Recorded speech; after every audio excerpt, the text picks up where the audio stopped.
Hi everybody, Bill Vitiello here with the Victory Bank, and we are back for another episode of Chamber Chat. Hey, where are we today?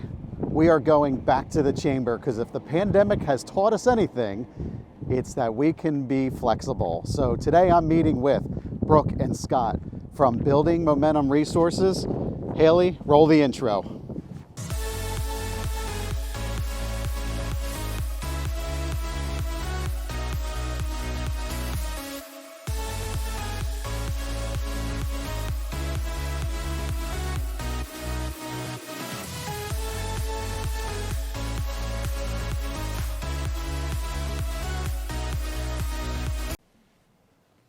Hi everybody, and welcome into this episode. I told you we were going to be talking here with Brooke and Scott. How are you guys today? Great. We're excited to be here. Yes, thank you. You're welcome. And Happy New Year. I guess maybe that's somewhat still appropriate. We're kind of into February, but that's okay, right? That's right. We got kids, so we're lucky we know what day it is. Yeah, regardless. And I just took the Christmas tree down like 2 days ago. So Okay, well, there you go. There you go. Very good. Well, as I said walking in here, if COVID has taught us anything is to just be flexible. And for Chamber Chat Season 10, we really wanted to get on site. But not everybody needs an office, right? Yeah. So you came here to the Chamber office to record, and I'm so thankful that you're able to do that. So greatly appreciated. So before we go any further, I've half introduced you. People know your first names, but please introduce yourselves. Brooke, if you want to go first. Sure. My name is Brooke Greening. And I'm Scott Greening as well. We are married and in business together. So yeah, and how's that? It's actually really good. Yeah. We always have maybe a moment or two, but no, it's really good. We enjoy the opportunity. Yeah, you guys are a great team. I know we've interacted in the past a little bit too. So, so tell us about your business. What's the name of the business again, please? Sure. So we're Building Momentum Resources is the name of the business, and kind of our focus is helping business leaders in that you may get bogged down in kind of the day-to-day grind and the pressures of that, and that may stall growth in your business or organization. And so what we do is come alongside, and I help, kind of my side of the business is to help create space to discover the plans and the action steps that are needed to kind of jumpstart growth within an organization. And I do that through strategic planning workshops, and those usually happen over a couple of days. And then Brooke is like the gasoline that gets poured on the fire, so nice. She helps with marketing and marketing consulting, and then sales coaching. So this is huge because I want to break this out a little bit, right? A lot of businesses start, and when they start, it's a kind of a situation where they're so excited about the product or whatever it is that they're doing, maybe they lose sight a little bit on the day-to-day and how to really build a long-term plan to be successful. So let's just say, I might be getting right into this here, but let's just say I'm a new business. Sure. Just walk me through what you guys would walk through when you're talking with a new business, and kind of the different talking points and the different questions you might ask, and kind of what direction we would take. Sure. We could go at it from either direction. I guess I started, so I'll keep going. So we talk about making sure that you have a fully formed kind of business plan that'll help you. And what I mean by that would be kind of like the three main components or three areas to have that plan in would be the strategic. So that's like planning for tomorrow, today. Then the operational is managing today in light of where you're headed in the future. And then the financial side of that is you gotta plan to pay for both the future and the present. And so those are kind of the conversations that I help. And then on a kind of day-to-day, like let's make some money tomorrow or whatever basis, like Brooke comes in and... Absolutely. So I think sometimes with a lot of business owners, They have incredible ideas and they know what they want to do, but then sometimes they might forget that they're also the sales and marketing piece of that business as well when it first starts, and that can be really intimidating and overwhelming. And so I actually have an assessment that I do with them. I'm a certified story brand guide, so I use the story brand assessment for their marketing, and then I sit down with them for 60 to 90 minutes and give them help them to walk through that assessment and see where they need help specifically in their marketing. And when I'm saying marketing, I'm talking about what are we looking at, like on our website and the materials that we use and the social interactions that we have. How can we help that message to be clear and resonate with the audience that they're looking for? And so I do an assessment with them first, and then I sit down with them for 60 to 90 minutes and give them the top 3 things that they can start to work on for their business. And then if they need help from the sales coaching side, I look at it in 2 different ways. You have marketing, which is the materials that you use, and then the sales is the conversations that you're having with people, whether you're trying to gain referrals or sell different products, signing contracts, different things like that. And I have group coaching that I do with them. I've created a framework to help them with that. So that's interesting. So I would imagine some of those conversations may be a little bit difficult at first, because the business owner is not maybe entirely in touch with what's going on or what kind of a plan from a marketing standpoint. So when you actually deliver the results of the assessment, what is that? Is there any aha moments for the business owner? And unpack that a little bit, please. Oh yeah, there really is, and it's really my favorite thing to do, to help businesses to have those aha moments so they feel like they can have the confidence to keep moving forward and they can really help the customers that they're trying to reach. And so one of the biggest aha moments is helping them to understand that when we're talking about our marketing, it's not really about them. It's about the customer and how you can resonate with the customer and the problems and the frustrations that the customers are facing. And when you're focused on that, then it's a lot easier to really see how you can be able to help them. And that's a huge aha moment for them because they realize, oh, I've been talking about myself this whole entire time. And a lot of time people aren't really interested in that until they know that you care about them and how to help them. Yeah, it's almost a little bit of a blind spot, right, for some folks? Yeah, absolutely. When first starting out? I would say that. And as we story branded our business and all of that, I would say probably the hardest thing to do is to do it yourself, is to do it on your own business, because you're so close and you think that you're being clear, but you never want to estimate the ability for people to confuse things. Yeah, you want to see it, be able to see it from that different lens, right? Mm-hmm. Yeah. Exactly. Okay. Yeah. All right. So what kind of businesses do you work with? Sure. For me, I work with different schools to help in regards with their enrollment. Sometimes I work with smaller businesses, and then I work with entrepreneurs as well who are starting up different new businesses to help. I've worked in mechanic shops, I've worked in education, I've worked in healthcare. Previously, before we started, I was in corporate sales training for the last 7.5 years before that. So. Yeah, and the framework that I use for the strategic planning is with a group called the Patterson Center, and so I'm a certified guide for them, and that framework has been used in Fortune 500 companies like Lowe's and Otterbox and that. But my passion really is to kind of come alongside businesses and organizations, especially in our area, to help in the Pottstown area grow and develop. I use it with churches and colleges and that too, but I would love to connect with the businesses in this area. So it's not just for businesses, it's for other organizations as well that find it beneficial, you're saying? Yeah. The process has been used for nonprofits and for businesses, for even churches and communities of faith. It's a unique process in that I'm not necessarily like a consultant that comes in and has like my niche of like here's my answers, but it's a process that helps their leadership team kind of gain perspective themselves on their own business, and I just get to guide and help them through that process of discovery. Very nice. Well, speaking of new businesses, I think it would be appropriate. Some of them are new, some of them are already existing, but they all are new chamber members. So we wanted to take a moment and welcome our new chamber members. Haley, make the intros. We would like to take a moment to welcome new members who have recently joined the Tri-County Chamber: the Atherton Inn, Crunch Fitness, Global Prism, Members First Federal Credit Union, Moments by Amy Photography, Rita's Italian Ice and Frozen Custard, and Spots Insurance Group. Hi, everybody. Welcome back, and welcome again to our new chamber members. And welcome me to new technology because apparently I was not on the screen in the first part of my interview with Brooke and Scott. So here I am now. Not that you need to see me, and the reflection's probably a bit much, so I apologize.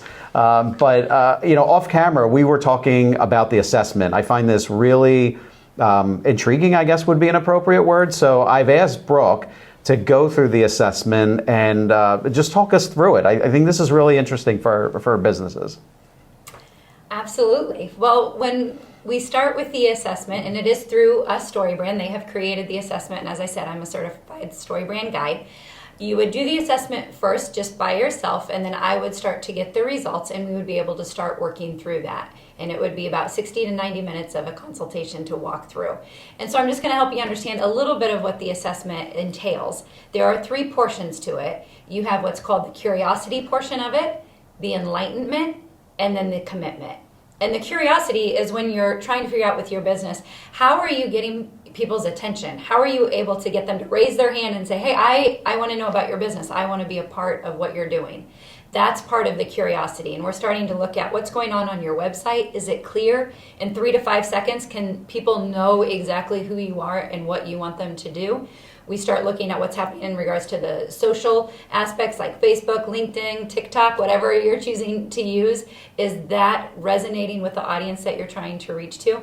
It's all about the messaging, and that's what we're really looking at that portion of it in regards to curiosity. What are you saying for your customers to say, I want to know more about that. I want to be a part of that. Yeah, so just to add, I think impressions are really huge, right? Like we live in a very visual world right now where everybody's just, scrolling on their phone or scrolling through TikTok or Instagram. So something I think visually needs to capture your attention, but then the message also has to be strong too, right? Yeah, absolutely, because you can have absolutely beautiful graphics, but if you don't really know what you're supposed to do with those, that's when it can get confusing, and that's when you can start to lose your customers. They can be drawn to the graphics, but if they don't know what they're supposed to do, then they're just going to move on to something else. So they're going to scroll to something else, they're going to look at something else. And so the messaging is really important to tie the graphics with the messaging. That's the beautiful thing to do. And I know that Brooke helps me in my communication and with our business.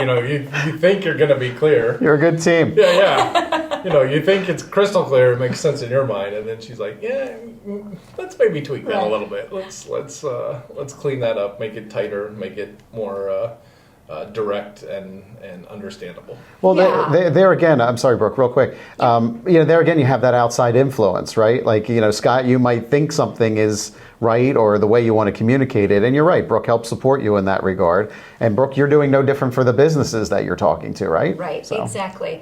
I always try to remind myself that never underestimate the ability for people to be confused.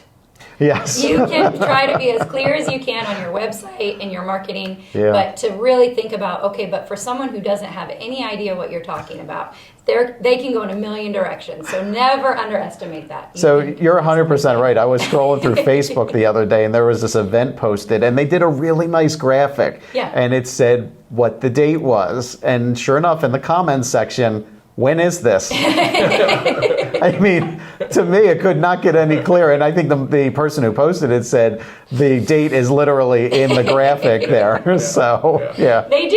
You look at it. We talk about in regards that your brain is always working. It's trying to survive and thrive, and it's burning calories. And so it's just, we can only handle so much information. And so if it's too much at us, then we just start to drop things. So.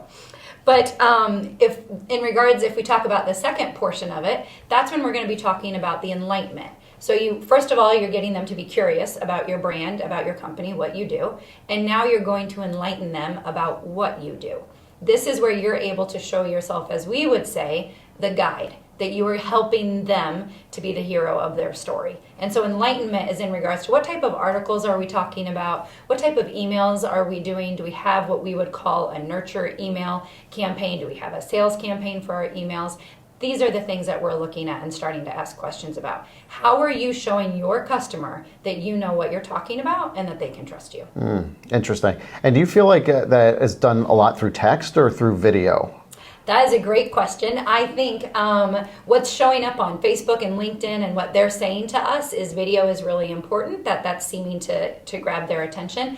And so I think a lot of times when you kind of put both, that can really work well. But I also know that Forbes still says that the best way to communicate is through email. And so what I always like to encourage Scott and any of our clients is you don't want to build your business on rented land.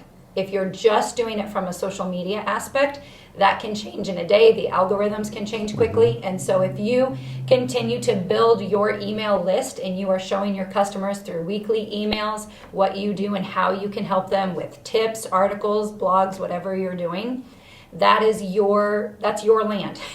No one can take that away from you. Yeah, and it's also by providing all those tips, you're leading with value, right? You want like you were saying earlier, you want customers to know what the heck you're talking about with your own business, right? Yeah. Yeah.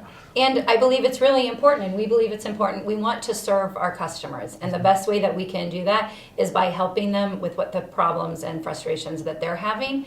And to be able to do that, it's to be able to give them resources. So that's where it's important to be able to enlighten your customer of how you can help to start solving their problem. And then the last piece is commitment. And so really trying to talk about how can you have clear action plans for them to commit.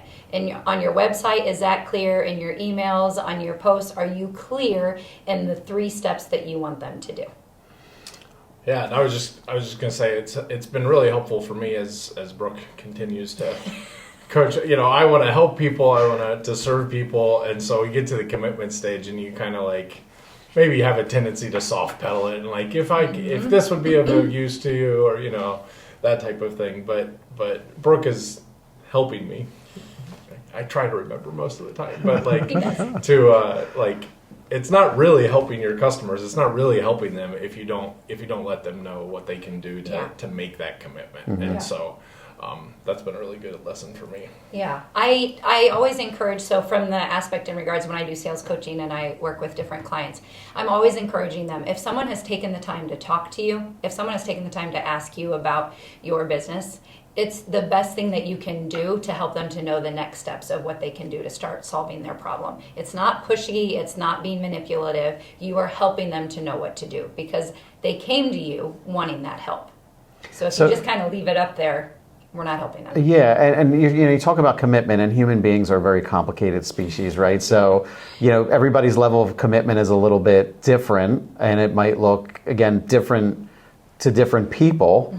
How do you work through that commitment? So somebody, like you've said there, and you've had this conversation, and somebody either can't or won't make that commitment. How do you kind of talk through next steps and how to get some action there? Absolutely. Well, there's a couple of different things. One, if we're talking about like they have different objections, I actually have different classes where we talk about overcoming our fear of objections when we're talking with our customers. But specifically, I always let people know when you're having that sales conversation, the win is always having a next step. So we're always trying to figure out where are we at? Because if the customer is saying, no, I don't think what you're offering is going to help me, and you also know, I actually don't think that this is going to help because maybe they need something completely different than what you offer, then that next step is giving them different resources to be able to help solve their problem and continuing to follow up with them so that when the problems arise that you can fix, they come and they think of you. The other thing is if they're just trying to think about it or they're thinking like I have to talk to somebody else, I need to talk to my supervisor, I need to talk with our committee, whatever the case is that you're doing, you are always helping them to know that we are setting up the next step. And that's going to be a concrete step. Like, I understand that you want to be able to talk with them. I'm going to give you a call next Wednesday at 3 o'clock so we can talk a little bit more about the questions and concerns that you've started having. So even if those steps are small, right? So it's that you could have somebody who's very aggressive, kind of understands their own landscape and would be willing to take a big next step. And there's other folks, again, that might be fear of that commitment a little bit and want to take some smaller steps along the way. Yeah, exactly. Yeah. And it's always about the customer. It's always about what they need. So when we're looking at looking at it from a sales conversation and we think I have to persuade them to do what I want them to do, I've found that doesn't really work in any type of relationship ever in life or in business. And so when we're listening to what their concerns are, we're trying to help them. And so maybe the first thing that we've talked about is not really what they're looking for. Maybe there's something else that we have in our products or services that's going to meet their need. I always just encourage, you want to know exactly what your customer is facing, what their frustrations are, so you can know how to be able to help them. But those next steps don't have to be huge. It's not you have to sign this contract today. We are just going to make sure that we have a clear, identifiable next step. I just keep thinking about what about Bob and Richard Dreyfuss? Baby steps. Baby steps, baby steps. Yeah. All this is incredibly fascinating. I think a lot of business owners would probably find this beneficial. I know we were talking off camera. You have been kind enough to make a donation to the chamber. Did you want to describe what you'd like to do? Absolutely. So we have a couple of different things. The first thing is the assessment that we've talked about. It's usually, I usually charge $500, and that's where you take the assessment first. I get the results. I start looking at your business websites, different things like that. And then I meet with you for 60 to 90 minutes and go over what you can do to really help move your business forward from a marketing standpoint. I'm willing to give that for free for the first person that reaches out to us. Oh, that's awesome. Thank you so much. Absolutely. We'll make sure your contact information is down below so somebody can... And I really think we want to serve the chamber and be a positive part. And so normally that's about $500 is the charge for that. And so for any other that happens to be like the second call, or third caller. we're sorry. Yeah. But we'd give you a $75 discount. And, oh, it's awesome. To help with that. Oh, cool. So just mention the chamber and we'd love to hook you up with that. Absolutely. That's great. Should we give them a secret code word? Yeah, we should. We should do a secret code word somewhere? No, that's exactly. all right. You'll get the email. They'll reference chamber chat. How's that? Yes. All right, perfect. Anything else? Look, I know you guys do a lot with building momentum resources. Is there anything else you want to discuss before we ended the show today? We're just excited to be part of the community and to help businesses grow. And if we can serve or help or begin the conversation with what that might look like, we'd love the chance to meet you, to learn more about your business, and we'll buy you coffee. Exactly. Nice. Well, Brooke and Scott from Building Momentum Resources, thank you so much for joining us today. Again, season 2, we're on season 10, episode 2 is now complete. My name is Bill Vitiello from the Victory Bank, and until we connect again, all my best. Bye for now. Have a great day. Bye-bye. For more information, you can visit www.buildingmomentum.info, contact Brooke at buildingmomentum.info, or email Scott at buildingmomentum.info. As always, please feel free to email Haley at tricountyareachamber.com, and I can connect you as well. Thank you for watching.